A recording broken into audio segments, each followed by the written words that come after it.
Estamos de volta, depois do primeiro turno das eleições.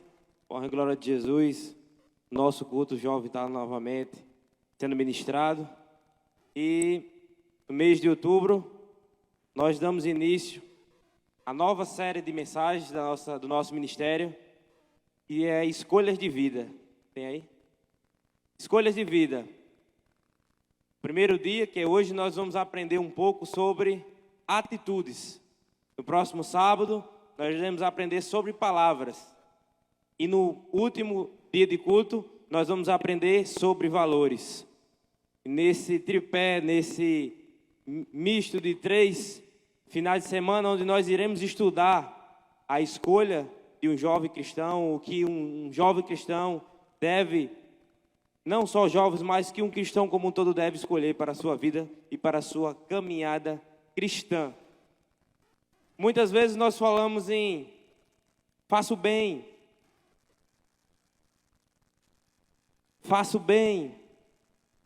mas eu faço bem. Quantas e quantas vezes em nossas vidas nós escutamos pessoas que não são cristãos ativos, que não são crentes, falarem do bem, falarem que tomam atitudes de bondade, que fazem bem ao povo, então não precisa ir para a igreja. Não precisa pregar o evangelho porque a sua própria vida já é de boas intenções, de atribuições à obra, mas muitas vezes essa obra é vazia, essa obra não é algo que é da parte de Deus para nós. Então hoje nós vamos aprender um pouco como devemos ter precauções e cuidados com essas atitudes que nós devemos tomar.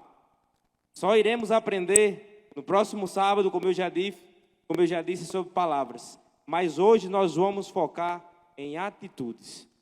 Qual é a atitude de um servo de Deus, de uma pessoa que se diz cristã, de uma pessoa que vive o evangelho em busca de uma vida melhor, de uma caminhada melhor nos caminhos do Senhor Jesus? Atitudes, elas são a primeira escolha que nós fazemos em nossa vida. E como a atitude deve ser dentro da vida cristã, da caminhada cristã, que eu convido a igreja nesse momento a tomar a primeira atitude nessa noite, de fechar os olhos verdadeiramente e tirar daquilo do seu coração que não agrada a Deus, para que hoje você saia daqui entendendo como você deve agir diante as ciladas que o inimigo coloca na nossa vida. Então eu convido a igreja mais uma vez a fechar os olhos e orar nesse momento. Agora ore com vontade, com toda a vontade que você puder nessa noite. E agora nesse momento, feche seus olhos. Seu Deus eterno Pai, eu me coloco, Senhor, diante de Ti, Pai. Sabendo, Pai, da minha insignificância diante da Tua glória. Sabendo, Deus, que nada sou sem Ti. Que atitude nenhuma por parte de mim serve, Pai, se o Senhor não estiver à frente de tudo, se o Senhor não for o norte de nossas vidas, se o Senhor não for o guia, Pai, que o Senhor agora, nesse momento, possa limpar os nossos corações, Pai, das investidas do inimigo, das investidas do maligno, Pai, que o Senhor possa estar tirando qualquer sentimento, Pai, de angústia, qualquer sentimento de dúvida sobre a Tua veracidade da Tua palavra, do Teu evangelho, Senhor. Nesse momento, Pai, limpa os nossos corações para que sejamos terras férteis, Pai, que o Teu evangelho possa exercer sobre nossas vidas bênçãos nessa noite. É assim que eu te oro entregando essa palavra, Deus. Que não seja eu falando, Pai, pois sou mísero pecador, Senhor, mas que o Senhor tenha misericórdia de minha vida e que da minha boca saia aquilo que é Teu, Pai. Porque sem isso, nós não conseguiríamos viver em luz, não conseguiríamos viver em paz sobre a Tua presença, Pai. Nos ajuda, Pai, nessa noite a permanecer firmes e limpos, Pai, de coração aberto para entender aquilo que o Senhor quer para nós. É assim que eu entrego cada coração aqui nessa noite e cada coração que está em casa para a glória do Teu santo nome, em nome de Jesus. Amém. Essas atitudes que nós tomamos podem ser de forma benéfica ou maléfica. Nós temos 2 caminhos. nós, de forma figurativa, temos dois leões dentro de nós. Aqui não existe supercrentes que não erram, que não pecam, que não falham. Aqui existe um corpo, uma comunidade totalmente dependente do Evangelho e da presença do Senhor Jesus. Aqui não existe supercrentes aonde não existe pecado, aonde não existe falha. Aqui existe pessoas que buscam reconhecer seus erros todos os dias, se arrependendo e não voltando a cometer os mesmos erros, para que a glória de Deus resplandeça sobre essa igreja, sobre o teu povo e sobre aqueles que estão próximos de nós. Então, essa atitude de bondade, ela é fundamental para a vida de um crente. Ela é primordial, porque quando eu escolho fazer o bem, eu escolho atribuir à minha vida coisas boas, a ter relações positivas e desejar sentir esse bem. Porque quando eu faço bem para alguém, com certeza, esse bem voltará para mim. Aquilo que eu faço de bom para alguém vai resplandecer sobre minha vida em bênçãos espirituais. Nunca faça para alguém algo esperando que essa pessoa possa fazer por você, porque nós somos falhos e quando nós depositamos as nossas expectativas em pessoas, nós iremos nos decepcionar. Quando fazer algo por alguém, é preciso entender que o que nós estamos fazendo é para a glória de Deus. E aquele Deus que te vê fazendo no oculto, Ele te recompensará em público. Isso basta para a vida de um crente. É obrigação de um crente escolher a bondade e não a maldade. É obrigação de um servo de Deus fazer o bem e não o mal para alguém, independente das circunstâncias, independente se essa pessoa te trará algo de bom ou de ruim. É obrigação do crente fazer o bem sem olhar a quem. Escolher a maldade é andar na contramão, é escolher coisas ruins para a sua vida, é ter reações negativas, má intenções e malícias estão na sua mão. Não é porque você é crente, que você é um servo de Deus, que você não vai ser tentado a cometer falhas, a fazer maldades. Mas essa busca de alimentar os dois leões que nós temos dentro de nós, de alimentar o leão do espírito e não da carne, fará de você, crente, servo de Deus, conseguir se desviar das investidas do inimigo e sim glorificar o nome de Deus através de sua vida, fazendo o bem. Essa maldade que muitos escolhem praticar, elas atraem reações negativas sobre você, porque a lei da semeadura, ela é extremamente certa. Aquilo que você planta, você colherá. A gente escolhe o que a gente planta, porque a colheita é certa. Se eu semeio uma semente estragada, com certeza eu terei uma colheita infrutífera. Mas se eu semeio sementes do bem, coisas do bem, com certeza a vitória é certa. Com certeza a minha colheita será de bons frutos. E o crente não cabe ter a capacidade de escolher o que ele deve fazer. Se nós somos novas criaturas, resgatados e remidos pelo sangue de Jesus, é nossa obrigação viver em comunhão e fazer o bem. Alimentar os nossos corações com aquilo que é do alto, com a palavra, com o evangelho. Quando o inimigo tentar atentar você, repreenda em nome de Jesus, ore, busque ler a Bíblia, porque aqui tem resposta para tudo. Nós vamos aprender isso hoje. Eu convido a igreja nessa introdução, a ler Tiago 4,17. Não é nosso texto base de hoje, mas eu quero frisar isso aqui. Tiago 4,17. Tiago 4,17 vai dizer: portanto, aquele que sabe que deve fazer o bem e não o faz, nisso está pecando. Então a Bíblia diz: se eu me omitir a fazer o bem, eu estou pecando. E o pecado é abominável aos olhos de Deus. Então, para que eu tenha essa intimidade com o Senhor, eu não posso me negar a fazer o bem, seja quem for. Ah, mas o irmão da igreja falou mal de mim, fez fofoca, e aí ele não está fazendo nada que agrada a Deus com minha vida, e por que que eu tenho que fazer o bem para ele? Porque Deus manda.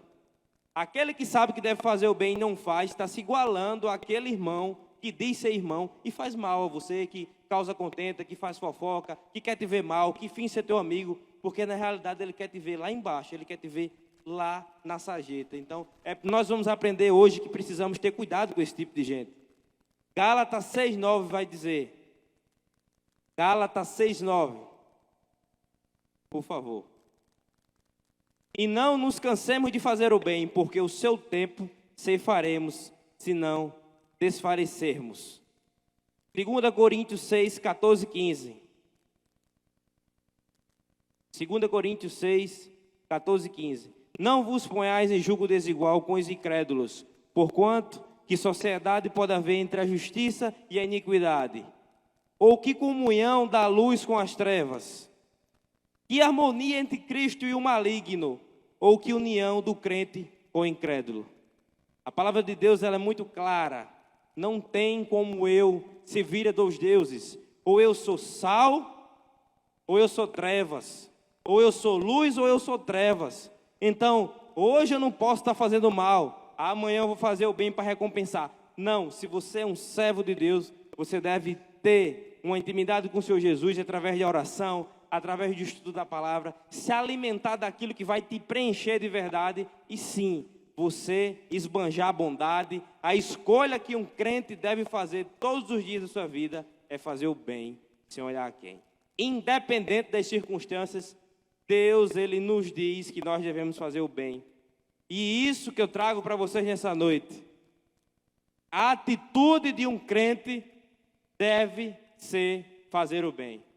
A maldade que o inimigo coloca em nossos corações, ela deve ser abominável, ela deve ser combatida com oração, com boas amizades, com estudo da palavra, porque não existe ninguém forte demais ou fraco demais. Existem pessoas que se afastam do Evangelho, pessoas que se afastam da presença do Senhor Jesus, mas eu quero que vocês saibam que o Deus que eu sirvo e que nós servimos, Ele está de braços abertos para você todos os dias da sua vida. Não importa o que você fez, não importa o que você falou, o que importa é que você está vivo e há tempo de se arrepender. E esse arrependimento deve ser hoje, agora, para que a glória de Deus seja resplandecida sobre a sua vida.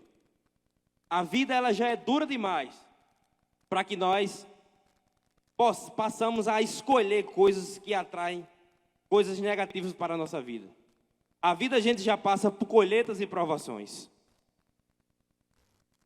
E ainda, muitos de nós escolhem sofrer por escolhas mal atribuídas. Ou seja, quando você passa por dificuldades em suas vidas, muitas vezes não é porque você buscou, porque você procurou, mas sim porque você deixou de exercer a sua vida em comunhão com Deus, você deixou de buscar o Evangelho e aquilo que é do inimigo entrou no seu coração e você passou a escolher o mau caminho e esse mau caminho traz para você coisas que não te agradam, colheitas podres. E é preciso que a gente entenda que a vida já é dura demais para as escolhas erradas. A vida ela é dividida entre colheita e provação. Colheita, Gálatas 6,8 vai me dizer. Gálatas 6,8. Porque o que semeia para a sua própria carne, da carne colherá corrupção. Mas o que semeia para o Espírito, do Espírito, colherá vida eterna. Aleluia. Esse versículo resume o que eu comecei a falar nessa noite. Esse versículo resume aquilo da história dos dois leões, onde a gente deve alimentar o leão do Espírito, para que as nossas atitudes sejam vistas como Deus, sendo nós. Então, se nós somos templo e morada do Espírito Santo, é preciso que a gente alimente o nosso espírito para que nossas atitudes elas reflitam na vida das pessoas positivamente. Quando nós alimentamos o leão que tem dentro de nós, entre aspas, da carne, tudo aquilo que desagrada a Deus, ele vai resplandecer sobre nossas vidas e sobre as vidas daqueles que estão perto de nós. Então, se a vida ela é dividida entre colheita e provação, é preciso que a gente escolha o lado da bondade, porque nós escolhendo o caminho do bem, as provações irão acontecer, lutas e batalhas irão entrar em nossas vidas, mas um Deus Todo-Poderoso estará pegando em nossas mãos e a gente vai ter confiança de que Deus está no controle da situação. Então, é preciso que nós, quanto crentes, precisamos entender isso. E onde eu vejo que, apesar de eu estar na caminhada cristã, apesar de eu estar firme na presença do Senhor, eu irei passar por provações, irmão Felipe. Em Tiago 1,12, vai me dizer que por mais que eu esteja firme nos caminhos do Senhor, eu irei passar por provação para a honra e glória do nosso Jesus Cristo. Porque bem-aventurado o homem que suporta com perseverança a provação, porque depois de ter sido aprovado, receberá a coroa da vida, a qual o Senhor prometeu aos que o amam. Aleluia. Então, permanecer firme na provação, a palavra de Deus nos mostra que nos traz a salvação, a vida eterna, a coroa da vida. E é isso que nos impulsiona, por mais que dificuldades apareçam em nossas vidas, por mais que lutas apareçam em nossas vidas, nós temos a certeza de que a salvação em Cristo Jesus ela é real, ela é verdadeira e eterna. Então tendo certeza que a coroa da vida será dada por aqueles que perseveram na provação, é que nós devemos entender que a provação que aparece em nossas vidas, ela deve ser para exaltar o nome do nosso Jesus Cristo. E que por mais que seja duro, por mais que seja difícil, o sol irá voltar a brilhar ao dia amanhecer. A noite ela não é para sempre. E eu convido a igreja a entrarmos no nosso estudo nessa noite, que é o texto base dessa noite, que é de Provérbios 12, do 1 ao 13. E esse é o texto que nós vamos estudar nessa noite, bem detalhadozinho, numa linguagem fácil, para que entre no nosso coração e a gente saia daqui entendendo qual a atitude de um crente comparado à atitude de um ímpio. Em Provérbios 12 mostra a diferença entre o ímpio, o perverso e o justo. Vamos ler. 12:1. Quem ama a disciplina, ama o conhecimento, mas o que aborrece a repreensão é estúpido. O homem de bem alcança o favor do Senhor, mas o homem de perversos desígnios, ele o condena. O homem não se estabelece pela perversidade, mas a raiz dos justos não será removida. Aleluia. A mulher virtuosa é a coroa do seu marido, mas a que procede vergonhosamente é como podridão nos seus ossos. Os pensamentos do justo são retos, mas os conselhos do perverso enganam. As palavras dos perversos são emboscadas para derramar sangue, mas a boca dos retos livra o homem. Os perversos serão derribados e já não são, mas a casa dos justos permanecerá. Segundo o seu entendimento, será louvado o homem, mas o perverso de coração será desprezado. Melhor é o que se estima em pouco e faz o seu trabalho, do que o vanglorioso que tem falta de pão. O justo atenta para a vida dos seus animais, mas o coração dos perversos é cruel. O que lavra a sua terra será farto de pão, mas o que corre atrás de coisas vãs é falto de senso. O perverso que viver do que caçam os maus, mas a raiz dos justos produz o seu fruto. Pela transgressão dos lábios o mal se enlaça, mas o justo sairá da angústia. Aleluia, até aqui. A Bíblia ela vem para nos ensinar, nos repreender, nos corrigir e nos educar. Quem concorda aqui? Quem concorda que a Bíblia ela vem para nos ensinar, ela vem para nos repreender, ela vem para nos educar e corrigir. David, eu encontro você pelo caminho torto.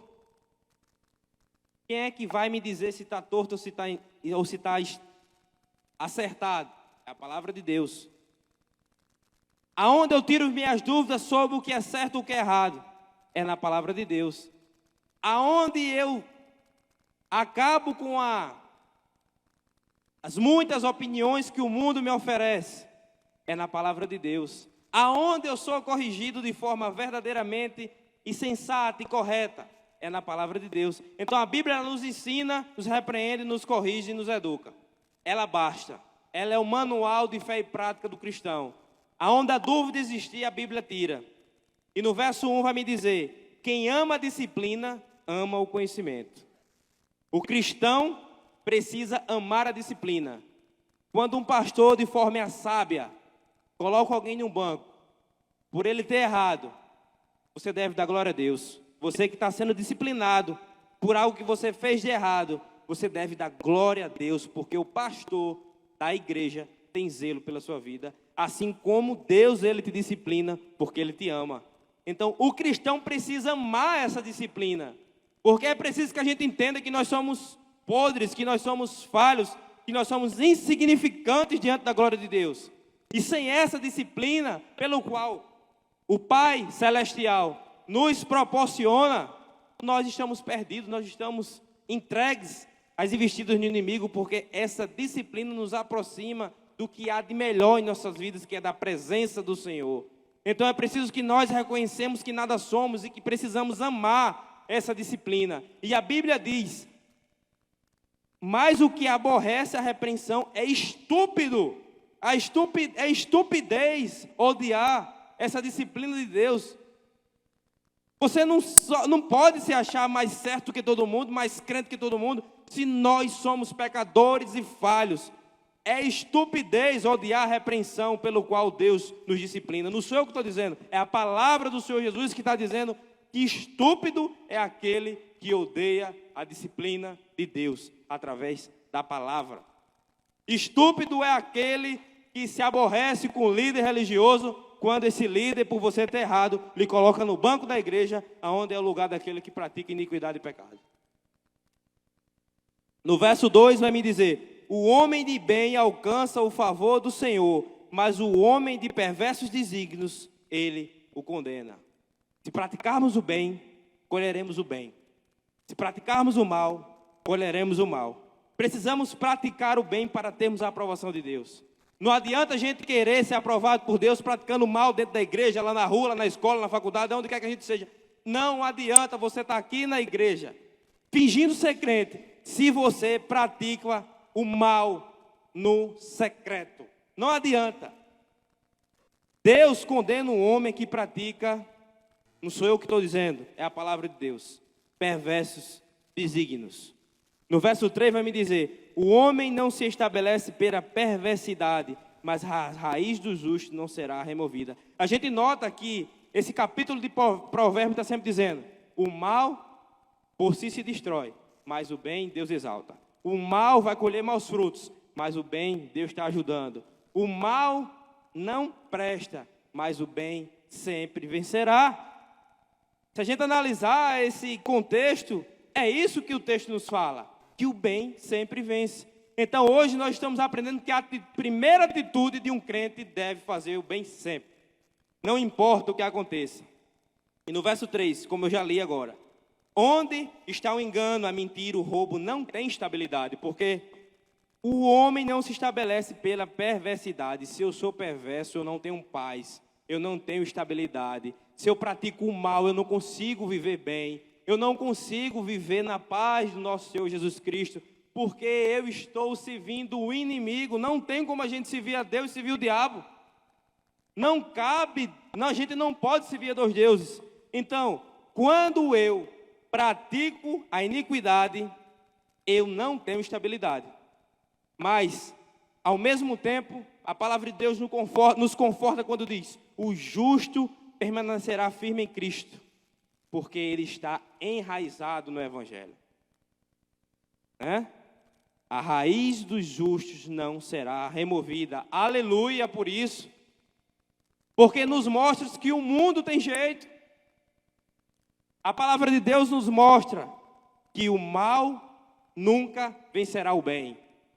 Esse capítulo de Provérbios é muito lindo, é maravilhado. Eu fiquei maravilhado estudando esse capítulo, como todos os outros, mas de certa forma tocou muito no meu coração, sabe? Intensificou a vontade de fazer o bem, porque vale a pena. Não é por reconhecimento financeiro, que o Deus que a gente serve não é o Deus do toma lá da cá. É o Deus que nos dá as bênçãos espirituais pelo qual nós precisamos para vivermos bem, para vivermos em paz, sabendo que estamos no caminho certo, no caminho da bondade, no caminho da fidelidade, no caminho da comunhão em Cristo. Aleluia. No verso 4 vai me dizer: a mulher virtuosa é a coroa do seu marido, mas a que procede vergonhosamente é como podridão nos seus ossos. E aí a importância de um cristão e de uma serva de Deus escolher bem quem é que você vai casar. Porque escolher uma esposa ruim, aonde coloca frutos podres dentro da sua casa, vai refletir diretamente na sua vida, na criação dos seus filhos, na sua caminhada cristã. Escolher um marido fruto podre é escolher algo ruim para a sua vida, é colocar dentro da sua casa, onde você vai construir uma família, coisas que vão te machucar, que vão trazer para dentro da sua casa maldição. Então é preciso que você, crente, escolha bem a pessoa com quem você vai casar. Meninos, escolham bem as suas namoradas, porque o namoro é a preparação para o casamento. Não sou eu que estou dizendo, é Papai do Céu. Ele está dizendo aqui a importância de você escolher bem a sua esposa. Não tenha pressa. E se encontrar, case logo também. Não fique enrolando não, porque mulher é difícil hoje, mulher direita está muito difícil. Então, a importância da mulher virtuosa na vida de um crente. Quem tem, segure. Eu, graças a Deus, já arrumei a minha. Glória a Deus por isso. É até Jesus voltar, né, amor? Verso 6. As palavras dos perversos são emboscadas para derramar sangue, mas a boca dos retos livra homens. Mais uma vez, Deus mostra que a bondade vence a maldade. Deus alinha o seu sonho conforme a vontade dele e não a nossa. Se você agir sozinho, vai se decepcionar. Se você tenta entrar em um projeto, seja do seu trabalho, seja nos seus estudos, seja em qualquer segmento da sua vida, sem orientação de Papai do Céu, você vai se decepcionar. Porque os nossos sonhos, eles devem estar alinhados com os sonhos de Deus. E se muitas vezes nós tentamos caminhar com as nossas pernas sozinhos, nós vamos nos frustrarmos. Isso não é via de regra, mas é 99,9% de certeza de você se frustrar, porque quando Deus não está no negócio, o negócio fica difícil. Então, os sonhos de Deus, eles são maiores do que os nossos. Muitas vezes nós oramos lá no nosso quarto, de madrugada, lá no nosso íntimo, lá com Deus, e a nossa oração muitas vezes é para que a nossa vontade seja feita. Mas não existe uma coisa chamada Espírito Santo Consolador, que ele filtra a nossa oração e leva de mão beijada para Deus aquilo que nós precisamos. E eu louvo a Deus porque nós entendemos isso. Quando oramos por algum projeto ou algo que nós desejamos, Deus está tomando conta de tudo. Então, por mais que nós desejamos algo, Ele só permitirá aquilo que for da vontade dEle para nós que vivemos em Sua presença. Aleluia. Então, devemos orar, devemos entregar tudo aquilo que nós almejamos ou sonhamos nas mãos daquele que realmente tem o poder de fazer o bem por nossas vidas, que é Papai do Céu. E não entregar na mão de falsos amigos, de pessoas que têm muito a te enganar, né? Tome muito cuidado com o conselho dos traiçoeiros. Quantas e quantas vezes na vida nós nos abrimos com pessoas que não são de confiança, aonde os conselhos são contrários, aonde as palavras são para amaldiçoar e não abençoar a tua vida. Eu, particularmente, antes de aprender isso, sofria muito. Sofri muito na minha vida até aprender que a gente deve se calar e confiar em servos de Deus verdadeiros. Porque quando a gente abre a boca para contar nossos sonhos, nossos planos para pessoas que desejam o nosso mal, essas pessoas irão depositar em nossa vida palavras malditas, energias negativas, vai botar você para baixo, vai dizer que não vai dar certo, vai dizer que você não é ninguém. E aí aquilo que você tinha, que Deus tinha preparado para você, Ele não vai te dar, porque você não está preparado para receber a bênção. Ele vai deixar que você sofra, Ele vai deixar que você passe por atribulações, por decepções, para que você se prepare, se encalice e diga: pronto, agora tu calou a boca, agora tu está confiando em pessoas minhas, eu vou te dar a bênção. E muitas vezes a gente, mas Senhor Jesus, eu sou tão teu servo, eu sou aqui fiel. Mas a gente confia em traiçoeiros. E quando a gente confia em traiçoeiros, a gente não está preparado para receber o que Deus tem para a gente. Então é preciso que a gente guarde segredo os nossos sonhos.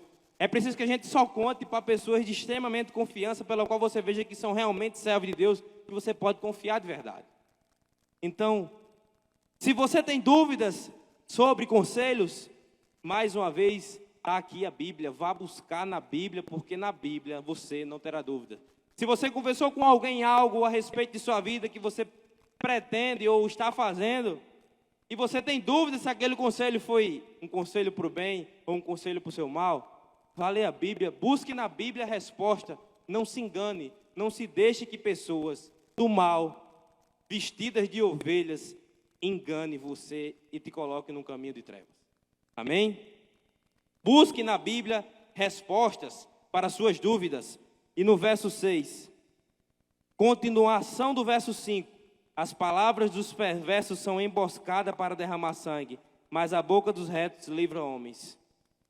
Cuidado para não cair numa emboscada. Você pode fazer algo que você acha que é certo, mas aos olhos de Deus não. Quantas e quantas vezes nós estamos fazendo algo, realizando um negócio, criando um projeto, e tantas pessoas dizem assim: isso é de Deus. Ah, mas Deus está nesse negócio. E quando nós começamos a orar, quando nós começamos a buscar, nós vamos entender que nada daquilo é de Deus. E pessoas que nos disseram que era de Deus. E quando a gente busca estudar mais, orar mais, jejuar, buscar resposta em oração, é que a gente vai entender que a gente está todo errado. E o inimigo se esconde por trás de alguém ou algo. E é isso que a gente precisa ter cuidado. Mas quando você busca ajuda de um verdadeiro servo de Deus, ele te livrará dessa emboscada. O justo não quer ver ninguém na pior. O que sai de sua boca é aquilo que Deus tem para nós. Aleluia. Então é preciso que a gente filtre bem nossas amizades. É preciso que a gente tenha muito cuidado quem é bom e quem é ruim. Quem está praticando bondade e quem está praticando maldade. Ninguém diz assim: eu sou mal. Todos dizem: eu sou de Deus. Quantos e quantos exemplos na internet a gente encontra de pessoas que se dizem cristãs, arrastando multidões, quando na realidade são pessoas mais, que buscam outras coisas, menos viver em comunhão com Deus. Busca o seu ego. Busca atrair multidões para... O interesse real não é o Evangelho de Deus. Então é preciso que a gente tenha muito cuidado com o que é de Deus e com o que é que não é, né? O justo, ele não quer ver ninguém na pior. E é preciso que a gente se apegue com pessoas justas, pessoas santas, pessoas que vivem verdadeiramente o Evangelho. Mas, tio Felipe, onde é que eu vou saber que essa pessoa realmente é santa? Analise as suas atitudes e vá para a Bíblia, porque, mais uma vez, a Bíblia não deixa a gente enganado. Ela fechada é um simples livro. Ela aberta no Salmo 91, lá não vai te edificar em nada, porque você não vai nem ler. Mas se você busca orar, se você busca entender o que a palavra de Deus tem para você, jamais você será enganado por nada ou por ninguém. E quando chegar a maldade, revestida de bondade, você saberá ter discernimento dado por Deus e sabedoria para dizer: está repreendido em nome de Jesus. Amém? Verso 7. Os perversos serão derribados e já não são mais, a casa dos justos permanecerá. Mais uma vez, a palavra de Deus está nos mostrando que a consequência de atitudes perversas pode antecipar a nossa morte. Todos nós iremos morrer um dia. Concorda? A única certeza que nós temos é a certeza que nós iremos partir, que nós iremos morrer. Mas quando nós buscamos ser pessoas perversas, pessoas que praticam maldade, nós estamos querendo, muitas vezes, antecipar a nossa morte. Muitas vezes você pode ver alguém mal, com 100 anos, 95 anos, mas a probabilidade de alguém que pratica maldade ter êxito, se não se arrepender, num caminho de trevas é muito difícil. Porque o salário do pecado é a morte. Então, muitas vezes a gente estimula essa morte chegar, porque Deus ele dá o livre-arbítrio. Eu e você não sabe o que passa no coração de ninguém, mas Ele sabe. Então Ele permite que você faça o que você bem entender muitas vezes, e você nessa permissão que Deus te dá, por Ele conhecer e sondar o teu coração, muitas vezes você pode antecipar a sua morte. Nós não podemos julgar ninguém, porque nós não temos esse poder. Só quem pode nos julgar é Deus. Só quem conhece os nossos corações verdadeiramente é Deus. Então, não saia por aí julgando e apontando o dedo para ninguém, porque você não conhece o coração de ninguém. Mas os frutos de pessoas maus, eles não ficam no obscuro, porque Deus revela. Deus não permite que a maldade seja escondida por muito tempo. Uma hora ela vai chegar.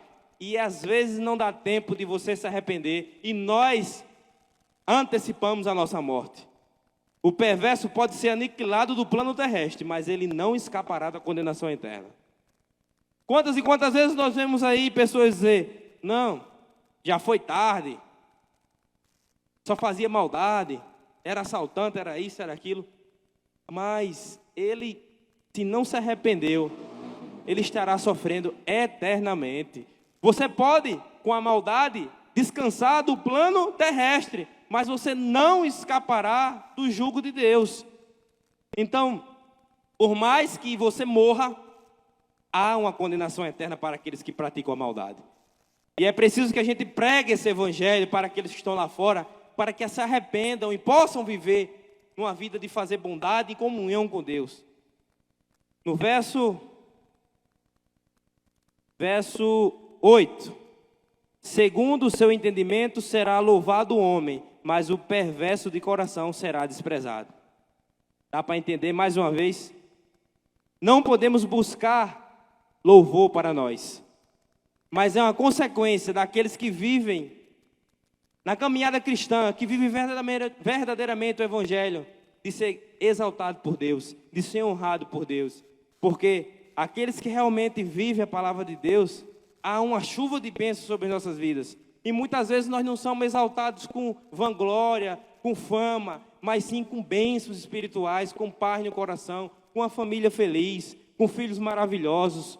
Então, essa honra que Deus nos dá por servir a Ele, ela não tem preço, nem tem dinheiro nenhum que cubra essas bênçãos espirituais pelo qual Deus nos dá. Esse louvor que a palavra de Deus fala, não é o louvor de engrandecimento pessoal, mas sim de Deus resplandecer a sua glória sobre nossas vidas, daqueles que são servos, daqueles que vivem verdadeiramente o evangelho. Então, não é você buscar se glorificar, mas a glória de Deus resplandecer sobre sua vida. É isso que o texto nos mostra. E diz que o perverso de coração será desprezado, porque o perverso ele pode ser exaltado por algumas pessoas que estão lá no mundo lá fora, mas será desprezado por Deus. Então, não tem preço, não tem dinheiro que pague essa aliança direta, essa intimidade com o Senhor, essa coisa maravilhosa de estar perto do Senhor.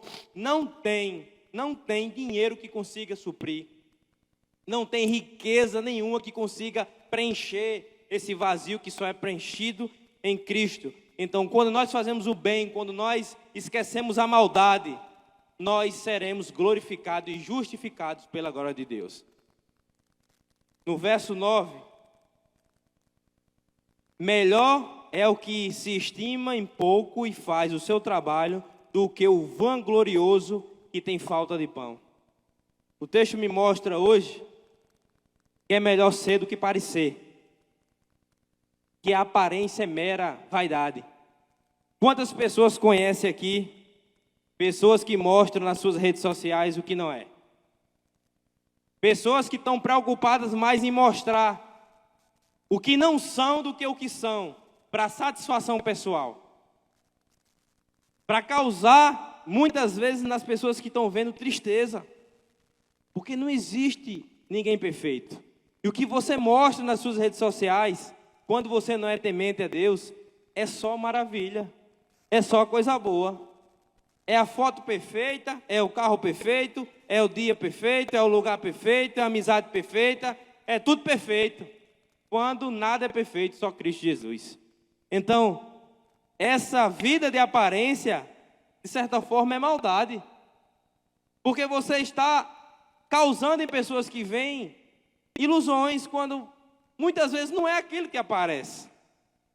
E você está mostrando para as pessoas o que você não é.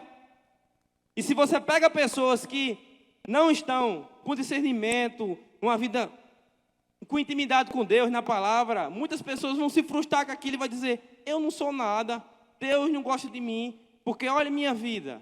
Eu não tenho esse carro, eu não tenho essa roupa, eu não tenho esse cabelo, eu não tenho silicone, eu não tenho isso, eu não tenho aquilo, eu não tenho nutrólogo. E daí? Você tem as bênçãos de Deus na sua vida. Você tem o mais importante, que é a paz do Senhor Jesus, que é o sangue de Jesus derramado lá na cruz. Isso é o que é o mais importante, porque a sua vida é eterna. Você terá a sua salvação em Cristo. E essa vida, quando você partir daqui, não terá mais dor, não terá mais sofrimento, não terá o melhor carro, a melhor roupa, o melhor isso, o melhor aquilo. Todos nós seremos iguais, como nós somos hoje. O que diferencia é a ideia do ser humano de se achar melhor do que o outro, quando não é. Ninguém é melhor do que ninguém. Então é preciso que a gente viva conforme nós somos e não conforme nós queremos aparentar. Precisamos entender que somos insignificantes comparados à glória de Deus. E não importa o que você tem, o que você mostra nas redes sociais, não importa.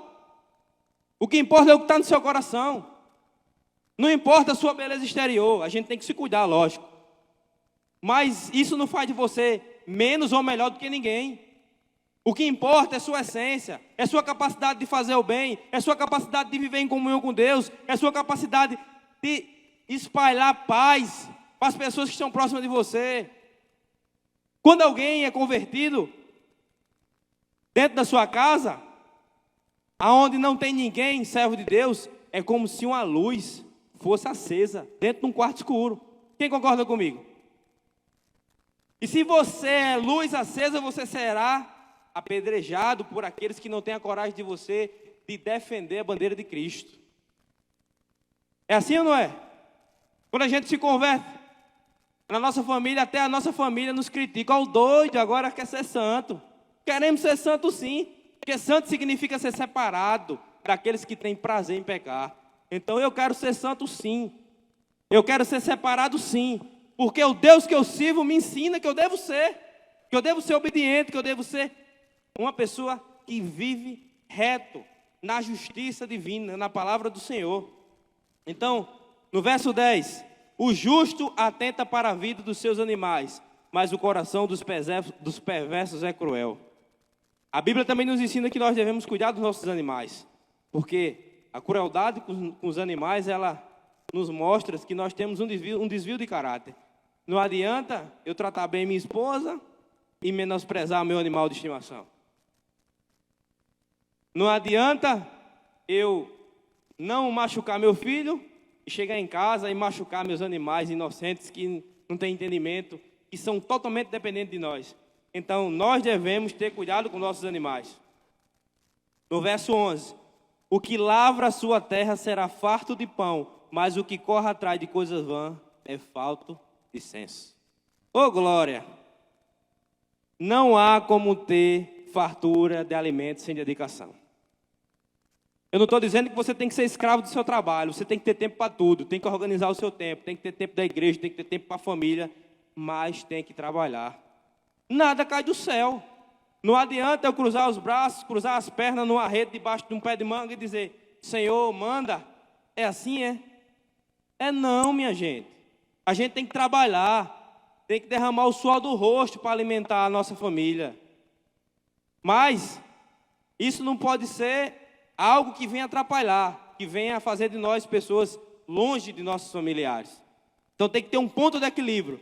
Mas a busca por enriquecimento com coisas vãs é um problema e nos dá muito prejuízo. Quem concorda comigo? Se você enriquece, é bênção. É algo de Deus para você. Mas se você tenta enriquecer em coisas vãs, a palavra de Deus vai abominar. Por quê? O que corre atrás de coisas vãs é falta de senso. Quantas pessoas já viu, eu mesmo já vi muito, reclamações na internet de pessoas que caem em golpes. Pirâmides financeiras, golpe que compra o curso não sei de quê e fique rico numa semana. Isso não existe, a conta não fecha. Matemática é matemática. 2 mais 2 são 4. Não tem como você enriquecer. Alguém tem que perder. O dinheiro não vai dar fruto, não vai dar cria. Então muitas pessoas têm se frustrado, têm levado prejuízo por achar que vão enriquecer de forma fácil. Coloque R$100, com uma semana tem 1.000, com um mês tem 10.000, com um ano tem 1 milhão. Isso não existe, a conta não fecha. Então, vá trabalhar, vá estudar, vá ter a bênção de Deus no seu trabalho, na sua caminhada. Esqueça essa história de sonho, de vida fácil, de dinheiro fácil, porque algo de errado tem. Não estou dizendo que o mercado financeiro inteiro é assim, não. Longe disso. Mas que muitos golpes estão se escondendo por trás do mercado financeiro. E é preciso que a gente esteja atento a esses golpes. É preciso que eu e você vá trabalhar e vá estudar. E ter paciência, ser grato ao que Deus tem para você. E não querer enriquecer de forma ilícita. Não querer enriquecer de forma errada. Porque podem ter certeza que aquele dinheiro que você ganha errado volta e sai 2, 3 vezes mais do que você ganhou. Verso 12: o perverso quer viver do que caçam os maus, mas a raiz do justo produz o seu fruto. Eu trago um exemplo aqui de um ladrão que é invejado por outros ladrões. A gente vê tanta guerra de facção. Por que a gente vê tanta guerra de facção? Primeiro, porque não tem Deus no negócio. Segundo, porque nunca você está satisfeito com o que você ganha, se você ganha de forma ilícita. Se o inimigo está no negócio, ele sempre vai estar dizendo no teu ouvido: mais, tu é o cara, rouba mais, trafica mais, vende mais droga, acaba com a vida de mais pessoas. Tu é o cara, tu é o poderoso, tu é o dono da boca, tu é o dono do morro, tu é o dono do mundo. É assim que o inimigo faz. E quanto mais maldade você implanta para enriquecer de forma ilícita, mais maldição Satanás coloca na tua vida. É assim ou não é? E aí começa uma guerra entre facções, entre ladrões. Eles têm tanto dinheiro, têm tanta coisa, mas na realidade não tem nada. Porque o dinheiro desonesto, ele nos traz uma infelicidade sem tamanho. O dinheiro desonesto, ele causa dentro de nós um buraco sem fim. E é preciso que a gente tenha consciência de aqueles que buscam viver do que calçam os maus, ou seja, estou dando exemplo dos ladrões, eles serão frustrados. Você nunca encontrará felicidade com dinheiro ilícito, proveniente de coisas do inimigo. Nunca. Pode ter certeza. Porque na realidade a gente não tem nada. Os justos devem se alegrar com o que têm, buscando sempre o reino de Deus.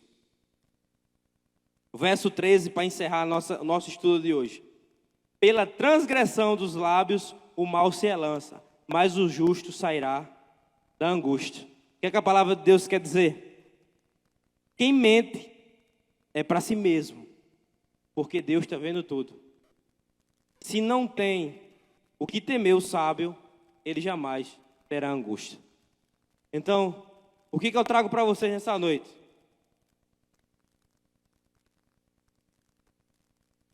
A gente pode escolher a nossa semente, mas a gente não pode escolher a nossa colheita.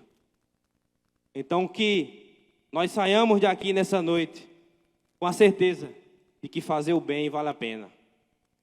Com a certeza de que nossas atitudes quanto crentes devem estar alinhados com a vontade de Deus. E que não importa quem seja ou o que essa pessoa tenha lhe feito, fazer o bem vale a pena. Viver em comunhão com Deus vale a pena. Obedecer a Deus vale a pena. E Deus quer que a gente faça o bem sem olhar a quem. Deus, Ele quer que a gente ame o próximo como a nós mesmos. Então, se ninguém quer o mal para si mesmo, nunca deseje o mal para seu próximo. E sua vida será repleta de paz e felicidade na presença do Senhor. Espero que vocês saiam daqui hoje com a certeza de que vale a pena fazer o bem, que vale a pena viver. Quando chegar em casa, revisem esse texto de Provérbios 12, 1 ao 13, que foi estudado nessa noite. Mastiguem, coloquem e vejam a diferença entre os que fazem o mal e os que fazem o bem. Porque nesse texto o tempo todo está nos mostrando que o mal sempre perde e o bem sempre vence. É assim que eu encerro essas palavras, esse pequeno estudo pelo qual eu me dediquei para que pela qual eu pude trazer para vocês hoje. É assim que a minha oração é verdadeira e sincera, que realmente entre no coração de vocês o desejo de fazer o bem, porque vale a pena. Nós, como cristãos, devemos dar bom exemplo, devemos ser obedientes e seguir aquilo que Deus manda. E Deus, Ele não está andando lado a lado com quem pratica maldade. Deus, Ele não está de forma alguma andando lado a lado com quem pratica iniquidade, com quem mente, com quem tenta jogar água no sonho dos outros, com quem tenta causar contenta, com quem tenta fazer maldade, com quem tenta fazer aquilo que não agrada a Ele. Ele jamais estará perto. Ele estará de braços abertos para aquele que se arrepende. Então, se tem algo nessa noite que te afasta da bondade de Deus, que te coloca no caminho dos ímpios, se tem algo lá no seu coração que está te maltratando, que está te afastando da presença de Deus, se tem alguém que você precisa perdoar nessa noite, perdoe. Ore a Deus para que você consiga liberar perdão, para que você consiga desejar o bem para essas pessoas que te fizeram mal. Se tem alguém que tem lá no seu coração algo que te incomoda nessa natureza, eu convido a orar nessa noite, agora, aí no seu lugar. Fique de pé e vamos orar. Eu convido o grupo a estar aqui.